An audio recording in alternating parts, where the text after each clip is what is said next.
Selamat pagi Bapak. Pagi. Mohon maaf Bapak mengganggu waktunya. Saya di sini mau sedikit berbincang terkait kasus yang ada di SMK Cibadak, yang kasusnya itu terdapat pada merupakan dilema etika. Begitu. Apakah ada? Sepanjang saya bertugas di sini dari tahun-tahun ke belakang itu tidak terlalu dominan. Namun ada di kejadian terakhir yang sempat mengganggu konsentrasi tentang dilema etika ini. Salah satunya yaitu ada siswa 3 orang terlibat cinta segitiga dengan adik kelasnya. Kemudian yang 3 orang laki-laki ini saling bersaing untuk mendapatkan hati dari siswa perempuan kami. Nah, suatu ketika memuncak, merasa salah satu dikhianati oleh temannya sehingga timbullah perselisihan antara 3 itu. Karena sekarang zaman media sosial, maka mereka menyelesaikan itu melalui media sosial. Saling janjian di satu tempat untuk menyelesaikan secara jantan. Kalau zaman dulu mungkin ini baik, tapi untuk zaman sekarang penyelesaian seperti itu kan bertentangan dengan hukum. Sehingga terjadilah peristiwa perkelahian antara 3 ini, yang satu orang dikeroyok oleh 2 orang ini. Nah, ini dilema bagi kami karena mereka semua siswa kami. Sehingga kami harus memutuskan kalau salah satu dikeluarkan tidak baik bagi yang lain. Dan ini presiden buruk untuk ke depan. Jadi menganggap pilih kasih pada semua sama. Karena dalam Islam yang membunuh dan dibunuh sama-sama masuk neraka. Maka berkaca dari dalil itulah kami di SMK Negeri 1 Cibadak ini tidak membedakan siapa yang berniat dan siapa yang diniati. Maka kami memutuskan sesuai dengan tadi dalil yang pernah saya dapatkan, yang membunuh dan dibunuh sama-sama masuk neraka. Karena yang terbunuh pun kalau dia tidak sial, dia yang akan membunuh. Oleh karenanya kasus 3 siswa ini kami memutuskan untuk mengeluarkan mereka semua, memindahkan sekolah. Karena kami anggap tidak akan kondusif, kemudian konsentrasi belajar mereka akan terganggu. Yang dikeluarkan mungkin akan mengganggu ke sekolah karena musuhnya masih ada di sekolah. Yang di sekolah tidak akan tentram juga karena terganggu oleh ancaman dari luar. Sehingga kami memutuskan memulangkan siswa ini yang 3 kepada orang tuanya untuk dipindahkan ke sekolah lain demi kondusivitas bagi sekolah kami dan bagi siswa yang berkasus tadi. Mungkin selama ini bagaimana Bapak menjalankan pengambilan keputusan di sekolah, terutama untuk kasus-kasus di mana 2 kepentingan yang sama-sama benar atau sama-sama mengandung nilai kebajikan? Kami ambil maslahat terbesar. Karena sebuah peristiwa itu ada yang maslahatnya kecil dan ada yang lebih besar maslahatnya. Maka keputusan kami berdasarkan musyawarah, karena di sini adalah lembaga pemerintah, kami tidak bisa memutuskan oleh satu hanya kepala sekolah. Jadi kami berdiskusi dengan guru lain, mencari pendapat agar keputusan yang kami ambil mendapatkan maslahat terbaik untuk sekolah. Sehingga keputusan yang kami ambil bukan keputusan perorangan, tapi keputusan lembaga. Jadi maslahat terbaik untuk lembaga itu yang kami ambil. Resiko terkecil itu yang kami ambil. Jadi tidak mengambil resiko yang terbesar karena kemaslahatan proses pembelajaran, kondusivitas pembelajaran juga akan terganggu. Tidak ada keputusan terbaik, tapi harus diambil yang lebih kecil risikonya. Terkait langkah-langkah atau prosedur seperti apa yang Bapak sudah lakukan selama ini? Untuk menginventarisir masalah yang ada dalam kurun 1 tahun, kami menginventarisir dari berbagai pihak. Kalau tentang kesiswaan, kami panggil wakil kesiswaan bersama guru BP dan BK. Kalau tentang lingkungan, kami bekerja sama dengan ketua RT atau ketua RW di luar sana. Kalau tentang keamanan, kami berkoordinasi dengan Satpam untuk mewawancarai bagaimana selama mereka bertugas peristiwa-peristiwa yang terjadi di SMK Negeri Cibadak itu yang dominan menguras tenaga mereka. Nah, untuk hal-hal tersebut kami selalu bermusyawarah untuk memutuskannya. Karena tim manajemen kami harus tahu semua apa permasalahan yang ada di sekolah. Jadi pertama menganalisis masalah, yang kedua dipetakan risiko terbesar atau terkecil untuk diputuskan mengambil risiko terkecil. Yang tiga, analisis tadi dijadikan bahan untuk evaluasi tahap selanjutnya. Ketika ada peristiwa yang sama, maka langkahnya diambil yang sama. Karena jangan ada sampai kesan bahwa tahun ini kita diselesaikan seperti ini, tahun lalu tidak seperti ini, tidak konsisten. Ya, tidak konsisten. Maka konsistensi itulah yang kami utamakan, hasil keputusan bersama. Bapak, pertanyaan lain terkait hal-hal apa saja yang selama ini Bapak anggap efektif dalam pengambilan keputusan pada kasus-kasus dilema etik? Keputusan itu ada dua macam. Keputusan yang harus diambil secara demokratis, bisa juga keputusan yang harus diambil oleh kepala sekolah secara otokratis atau disebutnya diktator. Hak prerogatif. Ya, hak prerogatif itu kami gunakan kadang-kadang, atau kami anggap apabila hak prerogatif yang kami ambil maslahatnya besar, risikonya kecil, maka itu yang kami ambil.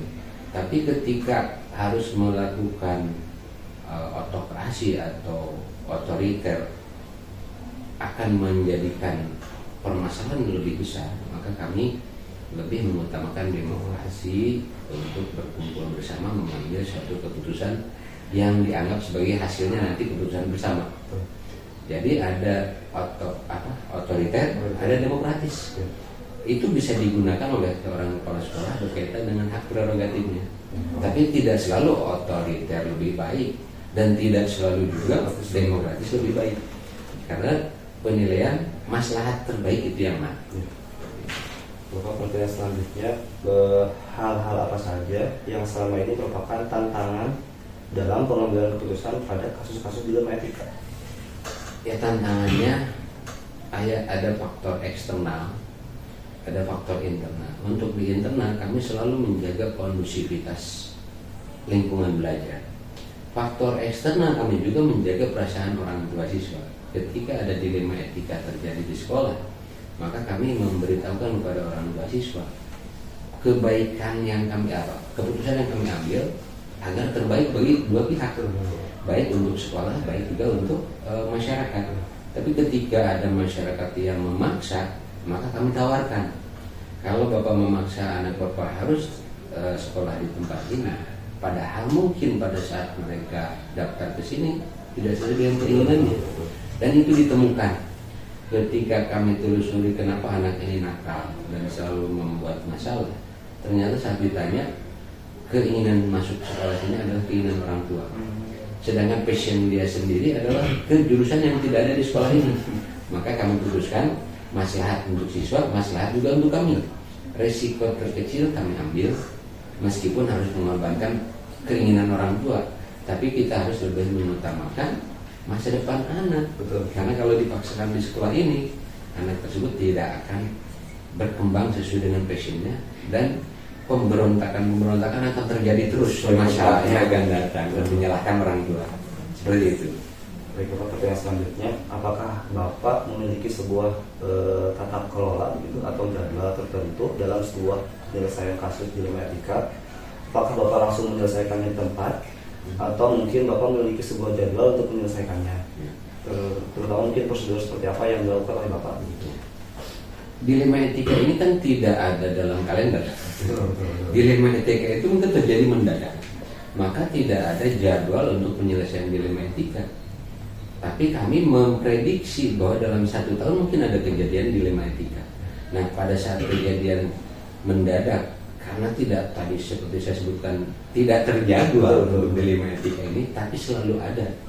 Hanya kadarnya mungkin ada frekuensinya tinggi, kemungkinan ada juga yang akan membuat sekolah ini tidak kondusif ketika dilema etika itu terjadi. Maka keputusan yang diambil, dilema etika tidak bisa ditunda-tunda, karena jika tertunda maka dilema etika selanjutnya akan terjadi. Sehingga kami tidak menentukan jadwal kapan penanganan dilema etika, tapi kami menentukan tindakan apa ketika dilema etika terjadi. Masih ada 2 pertanyaan Bapak terkait apakah ada seseorang atau faktor-faktor apa yang selama ini mempermudah atau membantu Bapak dalam pengambilan keputusan dalam kasus-kasus dilema etika? Karena di sekolah itu ada tim untuk penanganan siswa, untuk penanganan apa kalau guru, saya yakin tidak akan terjadi dilema etika yang terlalu mencuat. Tapi untuk siswa kami punya tim. Timnya terdiri dari guru BPBK yang atasan langsungnya adalah kepala sekolah. Untuk penanganan hal yang ringan-ringan, itu deteksi dini dari wali kelas. Wali kelas berkoordinasi dengan kaprok baru didiskusikan dengan kesiswaan. Tetapi seperti tadi, ketika dilema etikanya mendesak harus diselesaikan, bisa saja kepala sekolah langsung bertindak bersama guru BPBK. Kemudian prosedur yang kami tempuh adalah menganalisis masalah. Kalau masalah itu masih bisa ditunda yang tidak membahayakan. Tapi kalau saat itu membahayakan dan perlu diambil tindakan hari itu, maka kami berkumpul tidak terlalu banyak seperti tadi wali kelas, kaprok, kesiswaan, BPBK. Maka kami langsung kepala sekolah bersama BPBK memutuskan permasalahan tersebut. Jadi tim kami untuk penyelesaian setiap masalah siswa adalah wali kelas, kaprok, kesiswaan, BPBK bersama kepala sekolah. Tapi ketika kasus-kasus tertentu tidak melibatkan wali kelas dan lain-lain, kami langsung menangani antara kesiswaan, BPBK dan kepala sekolah. Yang terakhir Bapak terkait apakah ada semua pembelajaran dari yang semua Bapak sampaikan ini mungkin terkait pembelajaran bagi saya, terutama saya seorang CGP gitu. Pembelajarannya, penyelesaian kasus itu tidak ada di mata kuliah tertentu. Tapi penyelesaian kasus ini memerlukan keterampilan sosial emosional, kemudian apa yang disebut dengan kecerdasan emosional, kemudian kecerdasan spiritual, kecerdasan intelektual ya sudah tentu harus. Nah, 3 kecerdasan ini yang perlu dimiliki oleh setiap guru, bahkan setiap manusia. Kecerdasan emosional, kecerdasan spiritual, dan kecerdasan intelektual. Karena jika salah satu tidak ada, maka kesempurnaan manusia ini akan berkurang. Ya, satu sisi manusia ada di dua sisi, sisi baik dan sisi buruk. Tapi ketika 3 kompetensi tadi salah satu tidak ada, maka kesuksesannya akan berkurang. Seorang guru tadi kecerdasan emosionalnya perlu, kecerdasan spiritualnya, kecerdasan intelektual. Intelektual mungkin bisa dimiliki oleh setiap guru, tapi kecerdasan emosional dan kecerdasan spiritual itu akan berbeda-beda, tergantung karakter dan faktor lingkungan juga saat dia kecil. Saat guru ini ada hidup dibesarkan di keluarga dengan lingkungan yang kurang baik, mungkin kecerdasan emosionalnya akan agak sedikit berkurang. Tetapi setelah terjun ke sekolah, karena berkumpul dengan para guru yang mungkin kecerdasan emosionalnya sudah terasah, maka akan terlatih juga. Nah, sehingga kecerdasan spiritual, emosional, dan intelektual perlu dimiliki oleh semua manusia, tidak hanya guru. Mungkin itu pelajarannya. Baik, Bapak terima kasih atas waktunya. Mudah-mudahan tidak ada lagi kasus yang beratkan begitu ya. Lalu mudah-mudahan juga semua kasus bisa diselesaikan dengan sempurna dengan baik begitu ya, tanpa merugikan semua pihak gitu. Amin. Terima kasih Bapak atas waktunya. Assalamualaikum.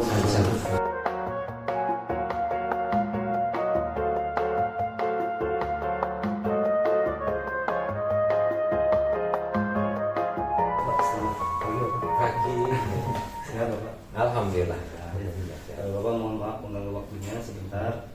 Saya ada tugas terkait wawancara terhadap apakah ada beberapa kasus di SMK 1 Kota ini yang merupakan masuk ke dalam dilema etika atau bujukan moral begitu. Ya, karena saya sebagai PLT baru 1 bulan, kebetulan pas PLT juga timingnya tepat dengan PPDB. Jadi ketika dilema etika itu sampai hari ini belum ada laporan. Tapi dilema sosial, dilema bujukan moral ini sudah ada. Salah satu kasusnya adalah orang tua siswa yang ingin masuk ke SMK atau anaknya ingin masuk ke SMK 1. Padahal secara prosedur siswa ini sudah tidak bisa masuk ke SMK Negeri 1. Tetapi orang tuanya memaksa agar anaknya diterima.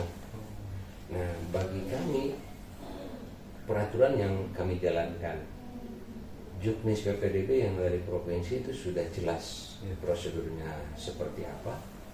Prosedur penerimaan siswa baru juga kami dipanggil berkali-kali untuk berkoordinasi tentang Juknis PPDB, sehingga tidak ada peluang ketika prosedurnya sudah ditempuh kemudian anak tersebut memang tidak bisa diterima, ya kami harus memutuskan untuk tidak bisa diterima. Tapi ada orang tua yang memaksa tadi dengan mengiming-iming, ya Bapak bantu kami, Bapak sebutkan saja lah mau berapa. Saya bilang ini bukan masalah uang, ini adalah masalah anak Bapak juga.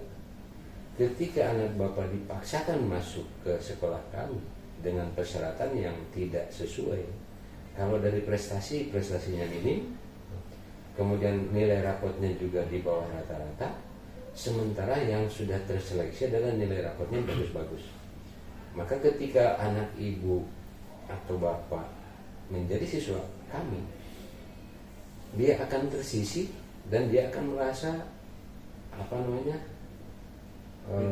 tidak mampu bersaing dan tidak mampu mengikuti mata pelajaran yang kami berikan pelayanannya di sekolah, karena persyaratan nilai-nilai tadi akan menentukan daya serap siswa tersebut terhadap mata pelajaran, sehingga potensi untuk tidak naik kelasnya tinggi.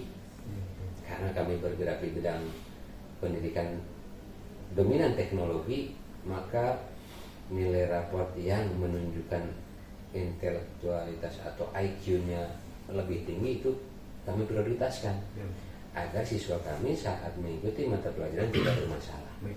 Ya, begitu mungkin salah satunya. Berarti terkait dengan kesejukan moral, Kesejukan moral seperti itu. Selama Bapak mengambil keputusan gitu ya, terutama untuk kasus-kasus di mana ada dua kepentingan, bagaimana Bapak mengambil kebijakan tersebut? Ya, kami putuskan kebijakan ini tidak bisa diputuskan berdasarkan argumen pribadi, tapi kami lihat karena sebagai pegawai harus melihat struktur instruksi dari atasan. Secara birokrasi kami secara horizontal ke atas itu dengan dinas pendidikan. Dinas pendidikan sudah menerbitkan Juknis dan pos PPDB. Nah, adapun kasus yang terjadi di lapangan yang perlu penanganan yang mungkin di luar Juknis, itu perlu sedikit strategi agar kami tidak melanggar aturan dan yang berkepentingan dari masyarakat ini tidak juga merasa tersinggung. Disitulah faktor komunikasi yang baik yang harus kita lakukan.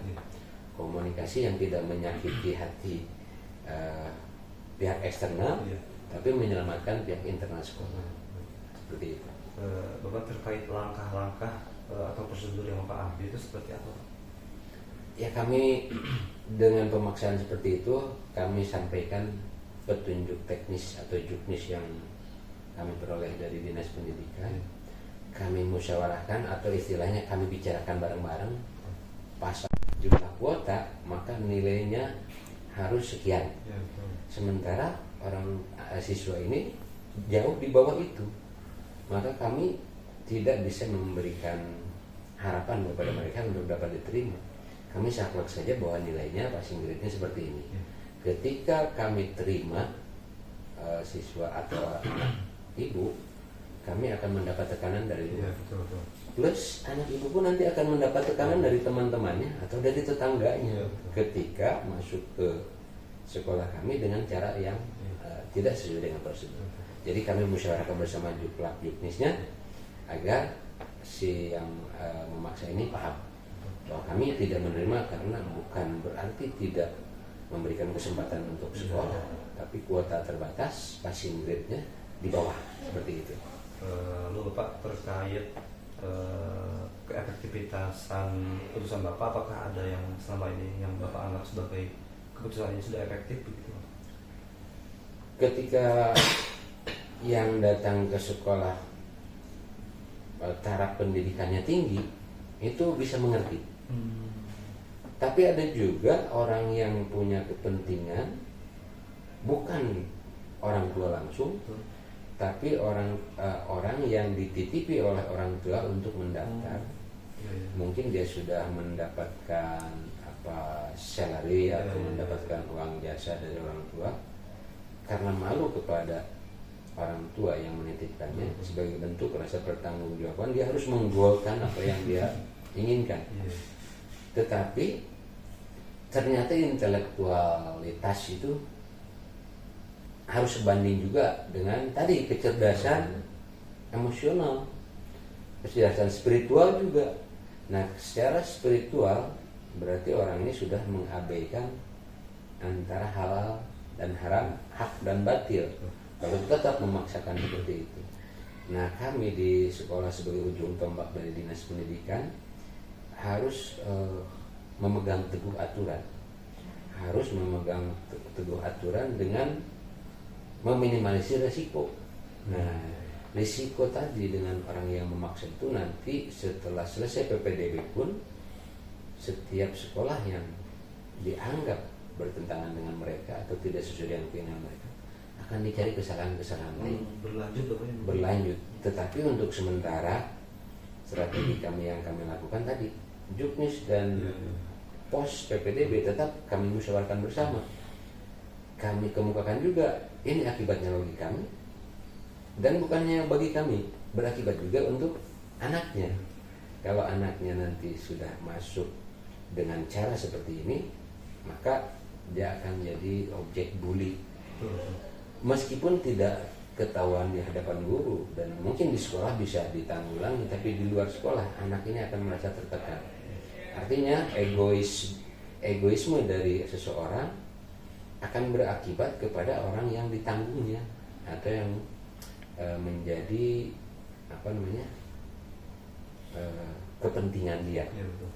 Kepentingan dia untuk masuk, kan objeknya adalah siswa. Dengan egoisme yang ingin menitipkan ini, sementara berbenturan dengan aturan di pihak sekolah, objeknya adalah siswa, maka siswa ini akan di antara dua dilema, sehingga tidak baik untuk perkembangan secara psikologis bagi dia. Maka kami memutuskan carilah sekolah yang lain yang sekiranya nyaman buat anak ini, bebas dari kepentingan. Kami ini tentunya alhamdulillah mengerti dan tidak memaksakan. Hanya ini mungkin karena tanggung jawabnya tadi udah punya kliennya ini sudah bayar, dia harus mengembalikan itu ke orangnya gitu. Akhirnya seperti itu. Nah, itu resiko antara mediator dengan orang tua. Kami memang harus menjalankan seperti itu. Ya. Apakah selama ini terhadap pengambilan keputusan yang Bapak ambil itu, apakah ada tantangannya? Ya, tantangan tadi. Mungkin saat itu selesai. Tapi karena tadi ada rasa ketersinggungan, ada rasa ketidakpuasan, mungkin di kesempatan lain akan mencari kesalahan kami. Tapi memang itu sebuah risiko. Kemudian situasi saat ini dengan situasi yang akan datang mungkin akan berbeda. Mungkin saja yang mengintip-ngintip ini segera diberi kesadaran, segera diberi hidayah untuk tidak mengganggu lembaga kami sebagai pelayan publik. Karena ketika ada gangguan, publik yang lebih banyak akan terganggu. Mengakomodir keinginan seseorang dengan mengorbankan ribuan orang, maka kami lebih menyelamatkan yang ribuan ini daripada harus mengakomodir keinginan apapun resikonya. Ya, resiko tertinggi yang mungkin kami dicari-cari kesalahan, dan kesalahan ini sementara ini tidak terjadi, maka kalaupun kesalahan ditemukan di masa yang akan datang, mungkin solusinya akan sesuai dengan saat itu. Untuk saat ini kami ingin sekolah kami kondusif, kami ingin PPDB ini lancar, dan kami ingin siswa yang ada di sekolah kami yang sudah diterima ini bersih dari kepentingan nepotisme, dari kepentingan seseorang yang egois tadi, mementingkan pribadi daripada keselamatan anaknya secara emosional, secara psikologis. Begitu, Pak. Lalu Pak, apakah ada sebuah jadwal tertentu begitu terkait penanganan kasus, atau mungkin Bapak menyelesaikannya langsung di tempat begitu terkait tadi kasus yang bujukan moral tersebut? Bujukan moral itu terjadi sering, tetapi karena bujukan moral ini memang tidak terjadwal dan tidak punya kalender, untuk penyelesaiannya kami tidak memerlukan jadwal, tetapi SOP penanganan sudah dibuat. Ketika ada kasus ini, SOP-nya seperti ini. Ketika ada kasus yang berbeda, SOP-nya seperti ini. Mungkin beberapa SOP kami ciptakan untuk menanggulangi kasus-kasus tadi, dilema, etika, kemudian bujukan moral. Karena tidak terjadwal, maka kami hanya membuat SOP. Karena jadwal mungkin kapan saja bisa terjadi, tapi kalau SOP-nya sudah ada, kapanpun terjadi, SOP ini akan bicara untuk menyelesaikan. Jadi tidak ada jadwal, hanya ada SOP. Ada dua pertanyaan lagi Pak ya. Adakah seseorang atau faktor-faktor yang membantu atau mempermudah dalam penanganan kasus-kasus bujukan moral tersebut?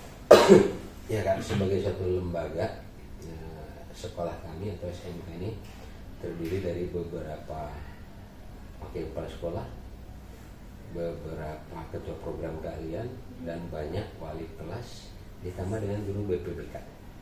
Kalau untuk penanganan kesiswaan, yang dilibatkan adalah wali kelas, ketua program keahlian, wakil kesiswaan, dan BPBK. Tapi ketika ada kasus yang mendesak harus diselesaikan, ketika mengumpulkan komponen-komponen pendukung tadi, maka kepala sekolah berhak mengambil satu keputusan yang saat itu harus dilakukan agar terjaga dari peristiwa yang tidak diinginkan. Karena kasus itu mungkin saja mengancam dengan waktu yang singkat, dan juga ancaman yang mungkin bisa ditanggulangi beberapa hari. Tapi kalau ancamannya sudah serius dan ditangani saat itu, salah satu contoh misalkan anak berkelahi, itu tidak bisa panggil dulu wali kelas sementara anak bonyok gitu. Jadi kami harus menangani saat itu. Jadi tim kami tadi, kalau penanganan yang sifatnya preventif, ada wali kelas, ada kaprok, ada kesiswaan, ada BPBK. Itu sifatnya kami lakukan saat itu juga. Siapa yang bisa dihubungi dengan cepat, kami lakukan. Tapi kalau terpaksa tidak ada yang bisa dihubungi, maka keputusan harus diambil secara segera mungkin. Pak, apakah dalam penanganan kasus bujukan moral ini, apakah ada pembelajaran yang bisa Bapak sampaikan kepada saya?